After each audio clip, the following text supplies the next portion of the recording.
روزہ رکھا ہوا ہے، نفلی روزہ رکھا ہوا ہے. کہتے میں اور پریشان ہوا، میں نے فوری طور پہ سوال کیا کہ اب تو کدھر جائے گا؟ تو کہنے لگا اب میں کہیں نہیں جاؤں گا، میرے ایک دن کا خرچہ میرے ماں باپ نے جو ڈیوٹی لگائی ہے وہ 3 دینار ہے، پورا ہو گیا ہے. اب میں باقی جو وقت بچے گا یا قرآن پاک کی تلاوت کروں گا یا محمد عربی پہ درود و سلام پڑھوں گا. میں نے کہا افطاری کر لینا. کہنے لگا مجھے مسجد بتا دو، میں جا کے اللہ اللہ کرتا ہوں، مجھے شام کو لے آنا. افطاری ہمارے ساتھ اس کی طے ہو گئی، مسجد چلا گیا. مغرب بعد لینے گیا تو کہنے لگا عشاء کے بعد آنا، اب تو میں نے پانی سے افطار کر لیا، کھانا کھانے جاؤں گا تو جماعت رہ جائے گی. کہتے ہیں عشاء کے بعد میں لایا، اس کو کھانا کھلایا. رات گہری ہو گئی تو میں نے کہا تو سو نہیں جاتا؟ میں نے لگا کوئی عرض نہیں، کبھی دور مزدوری کرنے نکل جاؤں تو رہ بھی جاتا ہوں، گھر والوں کو پتا ہے. کہتے میں نے مسافر خانہ کھولا، یوں سمجھیے ڈرائنگ روم بیٹھک میں نے کھولی، اس کو سلا دیا. میں اور میری بیوی اپنی معذور بیٹی کو روٹی دینے گئے اور ہم نے جا کے اس کو کھانا کھلایا جو ٹانگوں سے معذور تھی، اور ساتھ کہا کہ بیٹی آج بڑا پرہیزگار جوان ہمارا مہمان ہے. آج چڑھتی جوانی اور تقوی کی روشنی اس کے چہرے سے چمکتی ہے. کیا بات ہے، بڑے ہی اچھے گھرانے کا تربیت یافتہ ہے. کہتے ہیں بچی کو کھانا کھلا کے لوٹے، اپنے کمرے میں سو گئے، بیٹی اپنے کمرے میں لیٹ گئی. ترس گئے تھے کہ بیٹی قدموں پہ چلے. تہجد کا وقت ہوا تو دروازے پہ دستک ہوئی. بڑی بے چینی کے ساتھ اٹھے میاں بیوی، کون ہے؟ بیٹی کی آواز آئی ابا جی دروازہ جلدی کھولیں. کہتے ہیں کلیجے پھٹنے لگے، ذہن بکھرنے لگے. سوچے ہیں کہ وہ 2-1 منٹ ہمارے اوپر پہاڑ بننے لگے. دروازہ کھولا تو وہ بیٹی جس کے لیے ترس گئے تھے کبھی چلے گی، وہ اپنی ٹانگوں پہ کھڑی ہے. کبھی دوڑ کے ادھر جاتی، کبھی دوڑ کے ادھر آتی. بیٹیاں پریشانی کا فون کر دیں تو پھر بھی آنسو نکل آتے ہیں، اور بیٹی کے گھر میں خوشی آ جائے تو پھر بھی ماں باپ رو کے ہی شکر ادا کرتے ہیں. ان کے لیے روتے ہی رہتے ہیں. کہتے میں تڑپ گیا. بیوی بھی رونے لگی، بیٹے یہ کیا ہوا؟ ہم تو مایوس ہونے لگے تھے معاذ اللہ کہ اب تو ٹھیک نہیں ہوگی، کیا ہوا؟ کہنے لگے ابا جی اماں جی آپ نے بتایا نا نیک جوان آیا ہے، نیک آیا ہے. تو میں آپ چلے گئے تو میرے دل میں خیال آیا اے اللہ اگر وہ واقعی نیک ہے تو اس کے صدقے مجھے شفائی عطا فرما دے. یا ایھا الذین آمنوا اتقوا اللہ وابتغوا الیہ الوسیلہ، اے اللہ صحت ہی دے دے. کہتے ابھی میری دعا بھی پوری نہیں ہوئی کہ میرا وجود حرکت کرنے لگا، اور یہ دیکھو میں اٹھ کے کھڑا ہو گئی ہوں. کہتے ہیں ہم لوگوں نے یہ دیکھا تو بھاگے اس کے کمرے کی جانب. جب دروازے پہ ہاتھ رکھا تو دروازہ کھل گیا. آگے گئے تو پلنگ خالی تھا، ایک رکا چھوڑ گیا ہے. کہنے لگا مجھے پتا ہے میری حقیقت کھل گئی ہے، میں تو اللہ کا بندہ ہوں. اگر تمہیں مجھ سے ذرا بھی پیار ہو گیا ہے تو پھر میرے پیچھے نہ بھاگنا، اللہ کی بارگاہ میں جھک جانا، پھر گناہوں سے توبہ کر لینا. کہا وہ تربیت یافتہ جوان آیا ہے اور مجھے بدل گیا ہے. میرے بھائی ماں باپ کی ذمہ داری اولاد کو نکھارنا ہے، ان کو سنوارنا ہے. روزی روٹی کی ذمہ تو اللہ تبارک و تعالیٰ نے لیا ہوا ہے. جو ڈیوٹی اللہ کی تھی وہ معاذ اللہ ہم نے اپنے ذمہ لے لی ہے. اولاد کو رزق حلال کی تربیت کریں، انہیں حکم دیں کہ وہ ہاتھ نہ پھیلائیں، انہیں کہیں کہ وہ محنت کر کے کھائیں، لیکن اصل تو ان کا اخلاق سنوارنا ہے. بچے ہمارے ان کی پوزیشن اتنی خراب ہو جاتی ہے، ہم لاڈ پیار میں اتنا ضدی کر لیتے ہیں. جب جس بچے کا ماں باپ کے ساتھ گزارا نہیں، بتلائیے وہ بیوی کے ساتھ گزارا کرے گا؟ جس کا ماں باپ کے ساتھ وقت نہیں گزرتا وہ بہن بھائیوں کے ساتھ گزارے گا؟ جس کا ماں باپ کے ساتھ وقت نہیں گزرتا وہ کولیگز کے ساتھ وقت گزارے گا؟ کس طرح وہ اپنے آپ کو، میرے نبی کریم سید عالم صلی اللہ علیہ وسلم نے ڈیوٹی لگائی کہ ماں باپ اپنے بچے کی تربیت کریں، انہیں اللہ سے جوڑیں. تکلیف میں وقت گزارا جناب اسماعیل نے. ایک روایت ایسی بھی ملتی ہے کہ 13 سال حضرت ابراہیم پلٹ کے گئے نہیں بیٹے کا پتہ لینے، لیکن جب بھی بیٹے نے ماں سے باپ کے بارے میں پوچھا کہ میرے والد کیوں نہیں آتے تو ماں نے ایک ہی لفظ کہا، بیٹے جناب ابراہیم اللہ کے نبی ہے اور اللہ کے حکم سے ہمیں چھوڑ گئے ہیں. ایسی تربیت، ایسی ٹریننگ بچے کے ذہن کو بدل ڈالا، اسے اللہ والا بنا لیا. اور ہمارے مفسرین نے بحث کی ہے کہ جناب اسماعیل جو اللہ کی راہ میں قربان ہونے کو تیار ہو گئے، ان کے سینے میں جو رب کریم کا اتنا پیار موجزن ہوا کہ وہ گردن کٹانے پہ تیار ہو گئے. تو فرماتے ہیں یہ تربیت جناب ہاجرہ کی تھی، یہ ٹریننگ حضرت وہ فیضان نظر تھا، یہاں کے مکتب کی کرامت تھی. سکھائے کس نے اسماعیل کو آداب فرزندی؟ میرے بھائی یہ جناب ہاجرہ نے تربیت دی. ایک بہت بڑے محدث ہیں، اتنے بڑے محدث ہیں کہ میرے نبی کریم کی مسجد نبوی میں وہ حدیث کے استاد رہے. حضرت ربیعہ بن عبد الرحمن نبی پاک کی مسجد نبوی میں حدیث کے استاد ہوئے. اور حضرت حسن بصری جو جناب علی کے شاگرد ہیں وہ بھی حضرت ربیعہ کے شاگرد ہوئے. حضرت امام مالک جو 70 سال تک مدینہ اور مکہ میں حدیث پڑھاتے رہے وہ بھی حضرت ربیعہ کے شاگرد ہیں. ان کے والد کا نام تھا عبد الرحمن فروغ. تاریخ بغداد میں لکھا ہے کہ بنو امیہ کے دور میں تابعین کے زمانے میں جناب عبد الرحمن بن فروغ گھر سے چلے گئے. ایک روایت ہے بچہ چھوٹا تھا, ایک روایت ہے بچہ ابھی ماں کے پیٹ میں تھا, جہاد کرنے چلے گئے. اس دور میں یہ جہاد ہوتا تھا کہ ایک علاقہ فتح کیا تو مسلمان اگلے علاقے میں چلے گئے, اگلا فتح کیا تو اگلے علاقے, ایک کے بعد دوسرے لوگ پلٹ کے نہیں آتے تھے. حضرت عبد الرحمن گئے 30,000 دینار بیوی کو دے گئے, کہنے لگے سنبھال کے رکھنا, اور جہاد کرنے نکلے تو 27 سال تک گھر ہی نہیں آئے, اور 27 سال کے بعد آئے تو حضرت ربیعہ محدث بن چکے ہیں, مسجد نبی میں حدیث کے استاد ہیں, بیٹا بہت بڑا شیخ بن گیا. واپس آئے, ہاتھ میں نیزہ ہے, کالی داڑھی تھی ساری سفید ہو گئی, وجود بڑا تگڑا تھا, کمزوری آ گئی. آئے, نیزہ پکڑا ہوا ہے, گھوڑے پہ بیٹھے ہیں, مدینہ منورہ میں گھر ہے, دروازے پہ دستک دی. حضرت ربیعہ نے دروازہ کھولا, اندر داخل ہونے لگے تو کہنے لگے بابا تو کدھر گھستا آ رہا ہے؟ کدھر؟ اس نے کہا تو پیچھے ہٹ, تو میرے مکان پہ کب سے قبضہ کر کے بیٹھا ہے. بات تیز ہونے لگی, آواز تھوڑی بزرگوں کی بلند ہونے لگی تو اندر سے زوجہ نے سن لیا. وہ دروازے کی اوٹ سے دیکھنے لگی تو پہچان گئی, کہنے لگی ربیعہ پیچھے ہٹ جا, یہ کوئی غیر نہیں, یہ تیرے والد گرامی ہے, یہ تیرے والد ہیں. اندر آئے, باپ بیٹا ملے, عصر کی نماز کا وقت ہو گیا, بڑا روئے. 27 سال کے بعد باپ لوٹا, 27 سال کے بعد بڑے روئے. نماز کا وقت ہوا تو حضرت ربیعہ جلدی سے وضو کیا, مسجد نبوی شریف چلے گئے. جناب عبد الرحمن فروغ نے بھی کھانا وانا کھانا تھا, کھانا کھانے بیٹھے تو حکم دیکھے شوہر کیا کرتا ہے. یہ نہیں پوچھا کہ 27 سال حال کیا رہا, پوچھنے لگے میں تجھے 30,000 دینار دے گیا تھا, وہ کدھر ہے؟ تو زوجہ کہنے لگی کھانا کھا لو, عصر کی نماز پڑھ کے آؤ, پھر بتاتی ہوں پیسے کہاں ہیں. آپ کی رقم بڑی اچھی جگہ پہ محفوظ ہے. کہتے ہیں میں نماز پڑھنے مسجد گیا, عصر کی نماز کے بعد میرے نبی پاک کے منبر پر ایک نوجوان بیٹھا ہے. گھر میں تو ان کا انداز ٹوپی پہننے کا تھا نا, سادے عام لباس میں, مسجد نبی میں جبہ پہنا ہے, سر پہ امامہ ہے, خوبصورت لب و لہجے میں رسول اللہ کے منبر پر بیٹھ کر, نبی پاک کے منبر پر بیٹھ کر, پتہ نہیں آپ کو اس بات کی لذت نصیب ہو رہی ہے کہ نہیں, عام جگہ نہیں, نبی پاک کے حضور کے منبر پر بیٹھ کر نبی پاک کی حدیثیں سنا رہے ہیں. اتنا بڑا مقدر. کہتے حضرت امام مالک جیسے لوگ, خواجہ حسن بصری جیسے لوگ کاغذ قلم لے کے حدیثوں کی سماعت کر رہے ہیں, ان سے درس لے رہے ہیں. جناب عبد الرحمن کہتے ہیں میری نظر اٹھی, کچھ بوڑھا ہو گیا تھا, کچھ اس وقت وہ ٹوپی میں سادے لباس میں تھے, پہچان نہ پایا. ایک شخص سے پوچھا یار ہے تو جوان پر اس کے چہرے کی نورانیت میرے دل کو بھا گئی ہے تو جوان پر اس کا حدیثیں بیان کرنے کا انداز میری طبیعت کو گھائل کر گیا. یہ کون ہے جو نبی پاک کی مسجد میں بیٹھ کے حدیثیں بیان کر رہا ہے؟ تو کہتے امام مالک کہنے لگے بابا جی چپ کر جاؤ, ہمارے استاد کے بارے میں اونچے لب و لہجے میں بات نہ کرنا, دیکھتے نہیں کتنے کتنے لوگ بیٹھے ہوئے خاموشی سے. تو میں نے کہا مجھے بھی تو بتا دو نا ہے کون. تو کہنے لگے کوئی عبد الرحمن فروغ نام کے بزرگ ہیں, یہ ان کے بیٹے ہیں, ربیعہ نام ہے. کہتے ہیں جب لفظ کہے تو میرے آنسو چھلک کے باہر آئے اور میں حضور کی مسجد میں گر گیا اور رونے لگا کہ یہاں اور میرے رسول پاک سید عالم صلی اللہ علیہ وسلم کے منبر پر اور میرا بیٹا. کہتے میں تڑپ کے گھر گیا اور گھر جا کے میں نے اپنی بیوی کو جب دیکھا تو میرے آنسو نکل گئے. میری بیوی سمجھ گئی کہ یہ میرے محدث بیٹے کو دیکھ آیا ہے. کہتے ہیں بیوی رو کے کہنے لگی میں نے آپ کے 30,000 دینار آپ کے بیٹے کو مصطفیٰ کریم کی حدیث کا استاد بنانے میں خرچ کر دیا. میں نے وہ 30,000 دینار خرچ کر دیے, 30,000 دینار آپ کا بیٹا میں نے. تو کہتے ہیں میں اپنی بیوی کی طرف دیکھنے لگا, میں نے کہا قربان جاؤں, میں اگر اللہ کے دین کے رستے میں تھا تو نے میرے ساتھ نیکی کی ہے, میرا بیٹا بھی دین کے رستے پہ لگا دیا.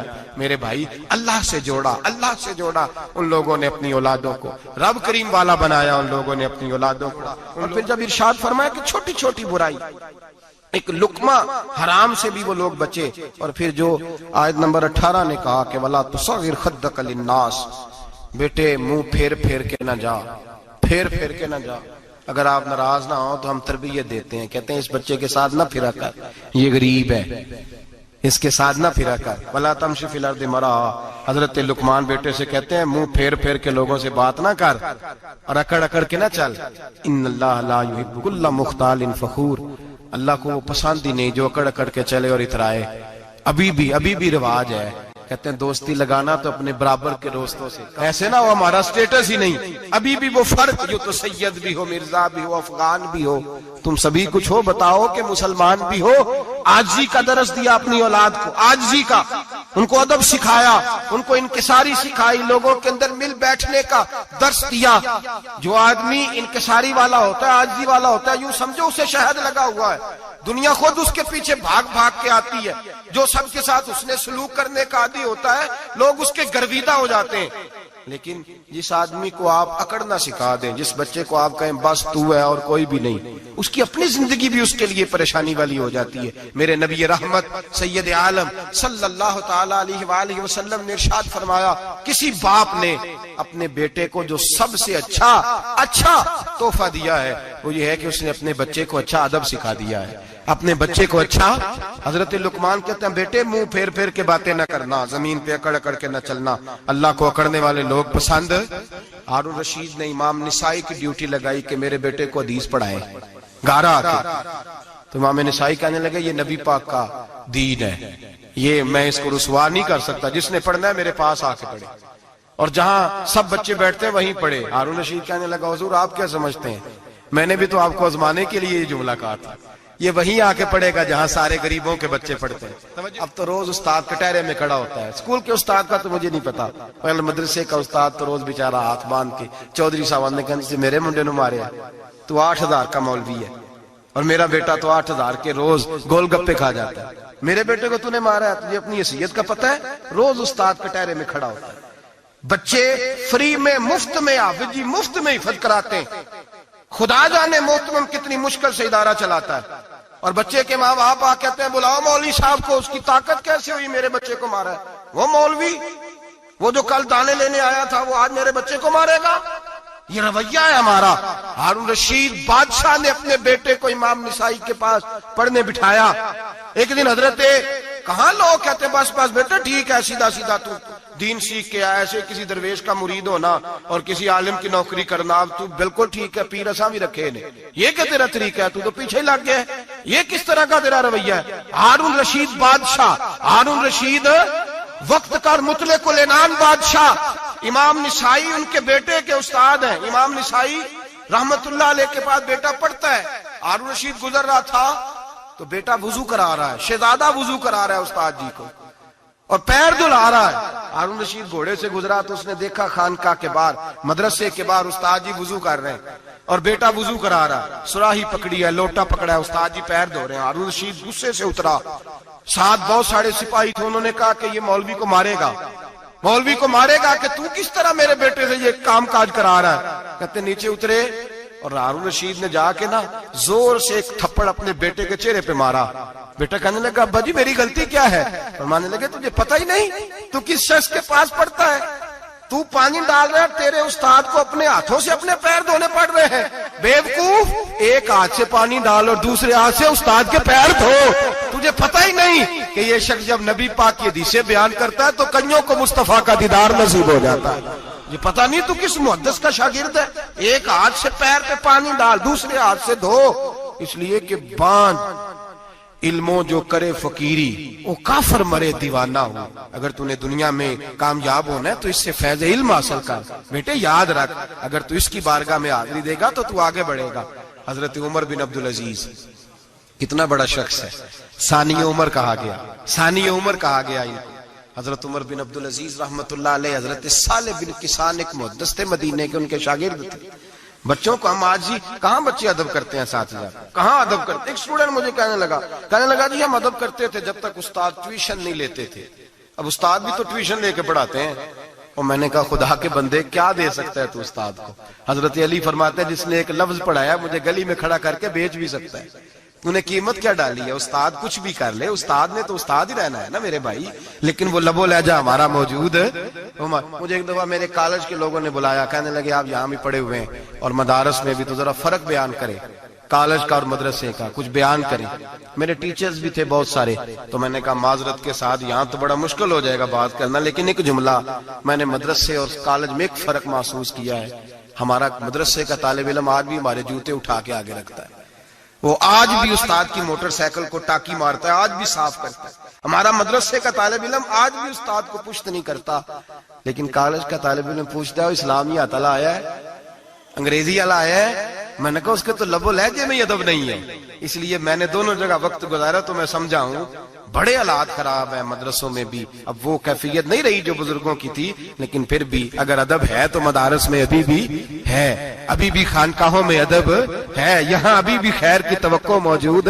وہاں سے تو رخصت ہو گیا، وہاں تو معاملہ اور طرح کا ہو گیا، الا ماشاءاللہ۔ حضرت عمر بن عبدالعزیز جناب صالح بن کیسان کے پاس پڑھتے تھے، اسٹوڈنٹ تھے، اور پھر بعد میں آپ ان کے مرید بھی ہوئے، باقاعدہ درس لیتے تھے طریقت کا۔ حضرت جناب صالح بن کیسان کے پاس تعلیم تھی، ان کے والد جناب عبدالعزیز اس وقت مصر میں بہت بڑے تاجر تھے، جناب عمر بن عبدالعزیز کے والد۔ تو ان کے پاس چھوڑ گئے، کہا میرے بیٹے کی صرف ان کو دین نہ پڑھانا، اس کی روحانی تربیت بھی کرنا۔ ایک دن استاد جی نے عصر کی نماز کا سلام پھیرا تو حضرت عمر بن عبدالعزیز کھڑے ہو گئے، ایک رکعت ان کی رہتی تھی پیچھے، تو آپ نے نماز کے بعد بلایا اور بڑے میٹھے لب و لہجے میں کہا عمر کیا بات ہے تیری ایک رکعت رہ گئی؟ تو کہنے لگے استاد جی میں کنگھی کر رہا تھا، شیشے کے آگے کھڑا تھا، تو آئینہ دیکھتے دیکھتے بال سوارتے سوارتے مجھے پتہ ہی نہیں چلا، جب آیا ہوں تو لیٹ ہو گیا۔ حضرت صالح بن کیسان رحمت اللہ علیہ نے ان کے والد کو مصر میں خط لکھا، فرمایا آپ کا بیٹا میری پوری فرما برداری نہیں کرتا، کل کو مجھے نہ کہنا تربیت صحیح نہیں ہوئی۔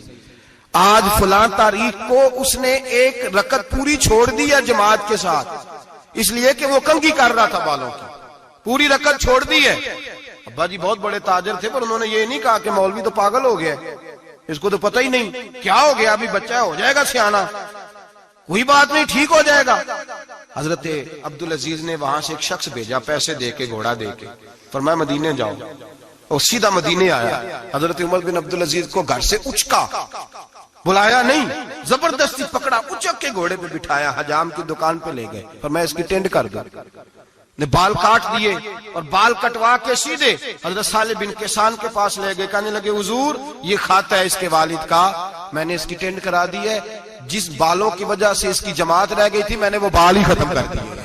تو اس کے والد کہتے ہیں آپ ذرا ذرا سے بھی بات، ایک ذرہ برابر بھی بچے کے اندر ہم کوتاہی برداشت، ہم اسے سنوارنا چاہتے ہیں، معاشرے کو دینا چاہتے ہیں، ہم ایک خوبصورت انسان بنانا چاہتے ہیں۔ تو حضرت لقمان کہنے لگے بیٹے تو چہرہ رخسار بدل بدل کے لوگوں سے بات نہ کر، اکڑ کے نہ چل، اس لیے کہ اللہ کو اکڑنے والے پسند۔ تو کیا کر وقصد فی مشی کا وغضض من صوتک، درمیانی چال چل، آواز کو پست رکھ۔ ہم اپنے بچوں کو میانہ روی کا درس نہیں دیتے۔ اگر کسی کے پاس بہت زیادہ پیسے ہیں تو وہ بس کہتا ہے میرا بیٹا، میں نے سارے لاڑ دیکھے ہیں، میں نے ہر خواہش پوری کی ہے، یہ تو کوئی عقل مندی کی بات نہیں۔ ضرور خواہشات پوری کریں، اگر ہیں تو کنجوسی کرنے سے منع کیا ہے نبی پاک صلی اللہ علیہ وسلم، لیکن بچے کو معتدل رکھیں، اسے دھوپ اور چھاؤں دونوں کا پتہ ہونا چاہیے۔ اگر زمانے میں کبھی کڑی دھوپ آ جائے تو اسے اندازہ ہو کہ میں نے یہاں کیسے کھڑے ہونا ہے، اس کو درمیانہ اور میانہ روی کا اسے درس دیں، اسے پتہ ہو، وہ نرم دل بھی ہو اور برائی کے مقابلے میں ڈٹ جانے کی طاقت بھی رکھتا ہو۔ بچے کو درمیانہ رستہ، میرے نبی کریم علیہ الصلوۃ والسلام نے فرمایا ما علم نقتصد، جو درمیانی چال چلتا ہے وہ کبھی تنگ نہیں ہوتا، اور خیر الامور اوسطها، سب سے بہترین رستہ وہ ہے جو درمیانہ ہوتا ہے، جس میں افراط و تفریط نہیں ہوتی۔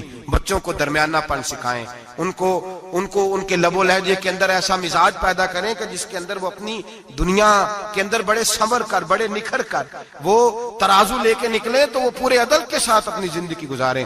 اور فرمایا وغضض من صوتک، آواز کو پست رکھ، چلا چلا کے نہ کبھی بچوں سے بات کریں اور نہ کبھی بچوں کی بات سنیں۔ بچوں کے لب و لہجے میں ٹھہراؤ ہونا چاہیے، ان کی آواز کا بھی ادب ہے، ان کی آواز، ان کو بولنے کا بھی ڈھب سکھائیں، ان کو بتلائیں کہ تم نے گفتگو کیسے کرنی ہے۔ اس لیے کہ ارشاد فرمایا ان انکر الاصوات لصوت الحمیر، بے شک سب سے بری آواز